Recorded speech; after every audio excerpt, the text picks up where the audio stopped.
In today's video, we're going to be taking a look at classification and biodiversity for A-level biology. If you see a certain point that you want to skip to on this page, take a look in the video description below as I've listed all of the respective timestamps. Otherwise, let's go ahead and get started with classification. So the first thing is to understand the concepts of a species. So the first one that we have is the biological species concept. And this states that only members of the same species will be able to interbreed with one another to produce fertile offspring. The morphological species concept states that members of the same species will have the same shape, they'll share similar shapes and similar sizes. The ecological species concept states that members of the same species will occupy the same niche. Now, I'll get to what a niche is later on in this video. So now that we have defined what a species is, we can take a look at actually classifying organisms into a species. So classification is where we group organisms.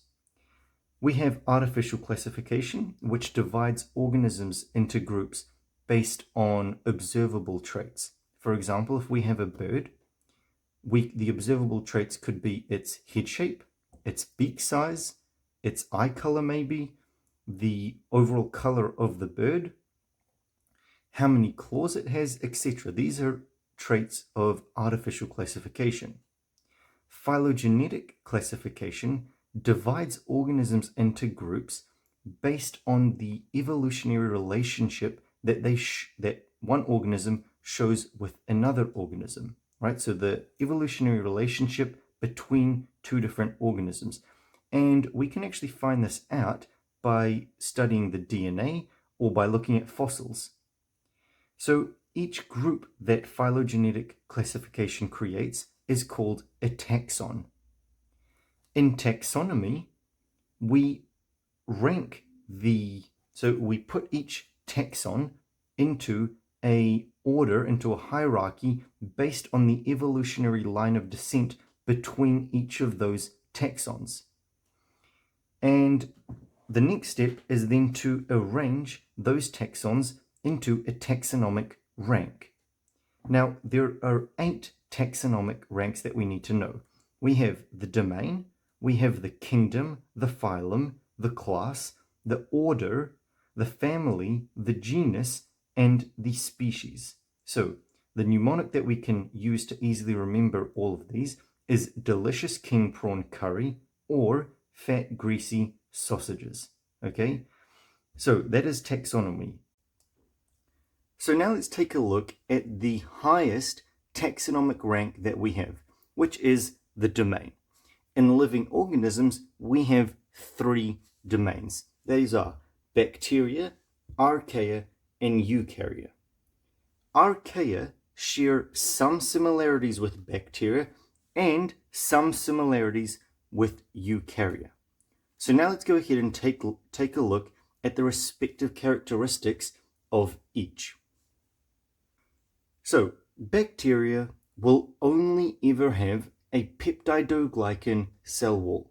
The cell wall of bacteria will never be composed of chitin nor cellulose, right, as it could be in Eukarya.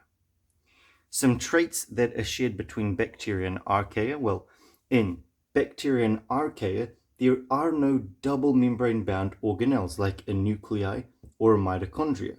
Both bacteria and archaea are unicellular, and both bacteria and archaea have circular DNA.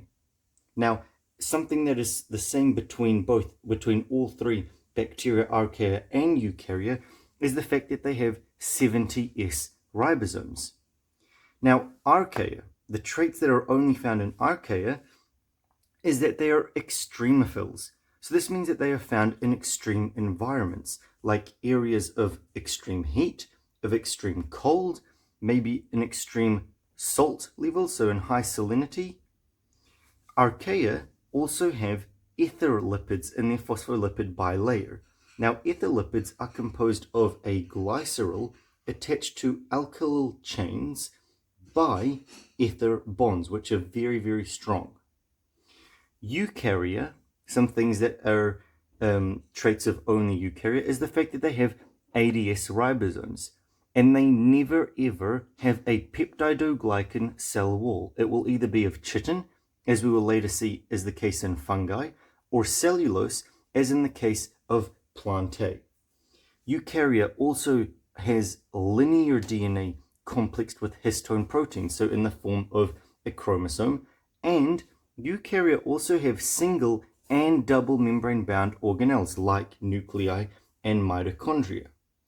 Now, Archaea, on top of sharing some similarities with bacteria, shares some similarities with Eukarya, like the promoter region of the DNA and the RNA polymerase being more similar to that in Eukarya than that in bacteria. And also, in Archaea, the gene and protein synthesis is more similar to that of Eukarya than that of bacteria. Now, in Eukarya, we have 4 different kingdoms. We have Protocysta, fungi, plantae, and animalia. Now, I'm going to be putting in the screen right now the differences between each of those kingdoms.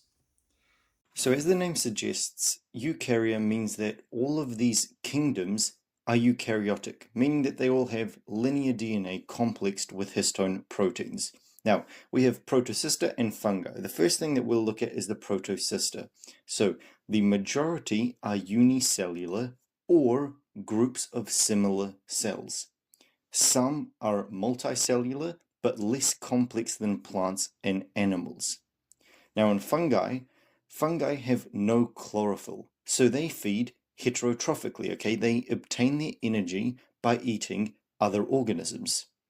The cell walls of fungi is usually chitin. It is never cellulose. Some fungi are unicellular. Most of them are made of hyphae, which forms mycelium. Glycogen is the carbohydrate store, and fungi can reproduce asexually and sexually. So plantae are higher complexity multicellular organisms. Okay, so they're more complex than Protocysta and fungi. Plantae feed autotrophically via chlorophyll, right, via photosynthesis. The cell walls of plantae are composed of cellulose, and the main carbohydrate store in plantae is starch. Animalia are multicellular with a high level of cellular organization. So they have specialized tissues and organs. Animalia feed heterotrophically, so they have to obtain the energy by consuming other organisms. Animalia don't have cell walls. The main carbohydrate store is glycogen. Animalia are able to respond to stimuli, and most of them have a nervous system. And Animalia also have fibers that can contract for locomotion, i.e. movement. So viruses aren't actually considered to be living organisms, which is why they aren't included in that 3-domain system that we just covered. Let's quickly go over the structure of a virus. So a virus has a nucleic acid core that has a protein coat around it, and that protein coat is called a capsid. Now, the capsid is composed of capsomeres. Now, viruses have 4 different groups. They can either have DNA or RNA, so it's never DNA and RNA. It's either DNA or it's RNA, and that nucleic acid is either double-stranded or single-stranded. So that's viruses. So an ecosystem is more or less a self-contained functional unit that is made up of abiotic and biotic components.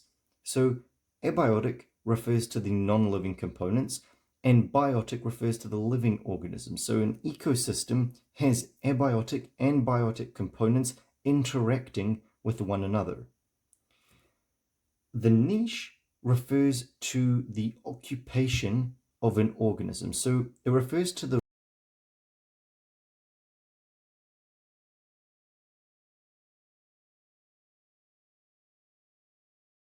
The habitat is the address. It's where the organism lives at.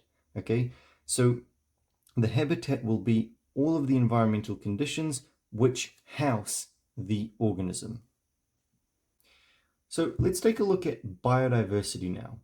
So biodiversity, firstly, refers to the amount of variety that we have in our living world. And there are three different ways that we can measure this variety. One is by looking at the species diversity within a community. So firstly, what is a community? A community is a group of populations that are living in the same place at the same time. Okay, what is a population? A population is a group of organisms that are from the same species living in the same place at the same time. So species diversity refers to the number of different species within a community. Okay, and we can take a look at the relative abundance of a species within that community. So how many of a certain species are present within that community. And then we can also take a look at species richness, which is the number of different species within a community. Genetic diversity refers to the variety of genes that we have within a species. And finally, ecosystem and habitat diversity. If we have plenty of ecosystems, we will most likely have a lot of species. And with a lot of species means that there is a variety of different habitats.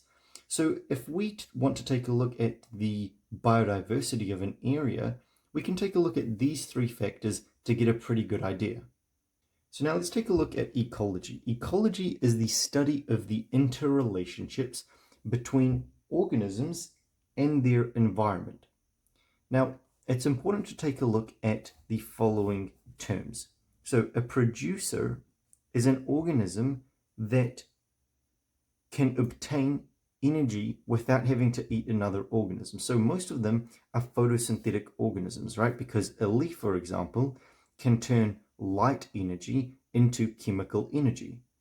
Consumers are organisms that must eat another organism in order to obtain the energy that they need to live. So for example, a human has to eat other vegetables, it has to eat other animals in order to survive. Decomposers and detritivores are very important because when producers and consumers die, there is a lot of energy that is locked up. And these decomposers and detritivores work to release those compounds into the environment in order to continue in the food web, right? We're recycling those locked up compounds. Now, a food web is numerous food chains combined, okay? Because humans, for example, we don't eat only vegetables. We don't eat only meat. We eat a variety of different things. And so therefore, when we have numerous different food chains, a food web is created. And each stage within a food web is called a trophic level. So the first will be the producers, then the consumers, etc. Okay, so that will be how we'll have the producers, we'll have the primary consumer, secondary consumer, tertiary consumer, etc. Okay, so that is ecology covered. So now let's take a look at some ecological techniques. We have three different types here. The first one is frame quadrats, and this is going to be random sampling. So we go into an area, let's say for example, a wheat field, and we randomly place our quadrat on the wheat field. Some things that we can then observe is the percentage cover of a certain species within that frame quadrat. We can also measure the relative abundance of a specific species within that frame quadrat. And finally, what we can also measure is the frequency of occurrence of a specific species within that frame quadrat. So this is random sampling. Systematic sampling would be to use line and belt transects. So a line transect is where we place a line over an area and then we count all of the different organisms or species of organisms beneath that line. A belt transect is where we place two lines parallel to one another and count the number of different species present within those two parallel lines. Now, line and belt transects can either be continuous, so that would mean we count all of the species beneath the line, or they can be staggered, right? Interrupted, where maybe we could measure all of the species for 1 meter, and then we take a break of 10 meters and then measure again. If, for example, we're measuring the forest floor, it's a very large distance. If we were to measure in an interrupted manner, maybe every 20 meters, we could measure 1 meter of ground, right? We could observe 1 meter of ground. That would be much more time efficient than measuring everything in a continuous manner. The final ecological technique that we have is the mark, release, and recapture technique. So this is basically to see the relative abundance of a species within an area. So we have to find out we have to record how many individuals we have captured from a certain species at the start of the experiment, and then we have to mark them in a manner that isn't going to affect their likelihood of survival, and then recapture another group of organisms at a later date and count how many of those organisms that we captured the second time had been captured the first time. So that's going to be the Lincoln's index. So now let's take a look at some methods of ecological analysis. So we have two different tests. We have Spearman's rank correlation and we have Pearson's linear correlation. Now what's the difference? Well, Spearman's rank correlation needs ranked data, okay? And what Spearman's rank correlation will identify, well, it will check to see if when one value increases, will the other value also increase. On the other hand, Pearson's linear correlation needs quantitative and continuous. It needs a quantitative and a continuous variable. And what it will measure is how linear is that relationship. So for each different point, will the rate of change be linear?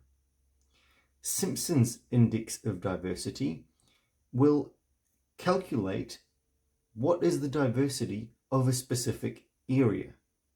Now, in Spearman's rank correlation and in Pearson's linear correlation, we obtain a value and then we compare that value to a critical values table. Now, it's important to understand that in the Spearman's and Pearson's correlations, a +1 value will indicate a perfect positive correlation, 0 will indicate no correlation, and -1 will indicate a perfect negative correlation.